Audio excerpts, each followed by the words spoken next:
ఒక ప్రశాంతమైన కొండ ప్రాంతంలోని పొలంలో అందరి ప్రశంసలు అందుకునే ఒక శక్తివంతమైన ఎద్దు ఉండేది. దాని బలాన్ని చూసి అందరూ దానిని పొలాల రాజు అని పిలిచేవారు. అదే పొలంలో ఒక మూలన ఏ గుర్తింపు లేని ఒక చిన్న మేక కూడా ఉండేది. వీరిద్దరి మధ్య ఉన్న వ్యత్యాసాల కంటే వారి మధ్య ఉన్న దయ మరియు అవగాహన వారిని మంచి స్నేహితులుగా మార్చాయి.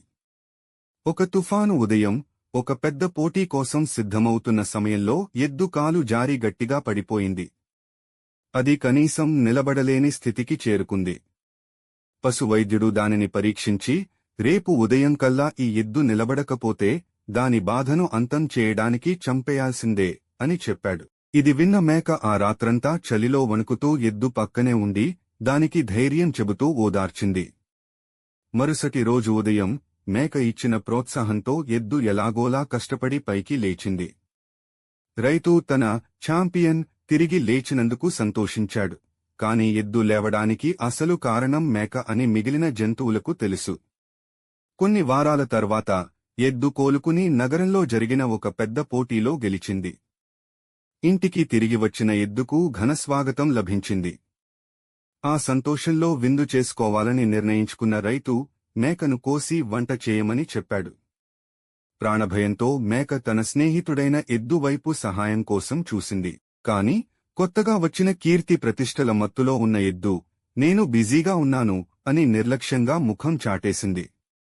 మనస్తాపం చెందిన మేక ఎలాగోలా బంధనాల నుండి విడిపించుకుని అడవిలోకి పారిపోయింది. రైతు ఆ ఎద్దుపై ఎక్కి మేకను వెంటాడాడు. ఆ క్రమంలో ఒక పడిపోయిన చెట్టును దాటబోయి ఎద్దు కింద పడిపోయింది. దాని కాలు విరిగి నొప్పితో విలవిలలాడింది. ఎద్దు పడుతున్న బాధను చూడలేక రైతు తన తుపాకీ తీసి దానిని చంపడానికి సిద్ధమయ్యాడు. తనకు అన్యాయం జరిగినప్పటికీ మేక తన స్నేహితుడిపై ఉన్న ప్రేమతో వెనక్కి వచ్చింది. భయం కంటే ప్రేమే గొప్పదని నిరూపిస్తూ పొదల్లో నుండి దూకి రైతు చేతిలోని తుపాకీని పక్కకు నెట్టేసింది. ఆ గుండు ఎద్దుకు తగలకుండా తప్పించుకుంది. రైతు గాయపడి అక్కడి నుండి వెళ్లిపోయాడు. తను మోసం చేసినా మళ్లీ తనను ఎందుకు కాపాడావని ఎద్దు కన్నీళ్లతో అడిగింది. అప్పుడు మేక ఎంతో దయతో ఇలా చెప్పింది, నిజమైన స్నేహం పరీక్షల్లో ఓడిపోదు. అది క్షమిస్తుంది. నువ్వు గతంలో ఎలా ఉన్నావని కాదు, భవిష్యత్తులో నువ్వు ఎలా మారగలవు అనే నమ్మకంతో నిన్ను కాపాడాను. ఆ మాటలు చెప్పి మేక అడవిలోకి వెళ్లిపోయింది. ఎద్దు తన రెండో జీవితాన్ని పొంది, నిజమైన బలం అంటే శరీర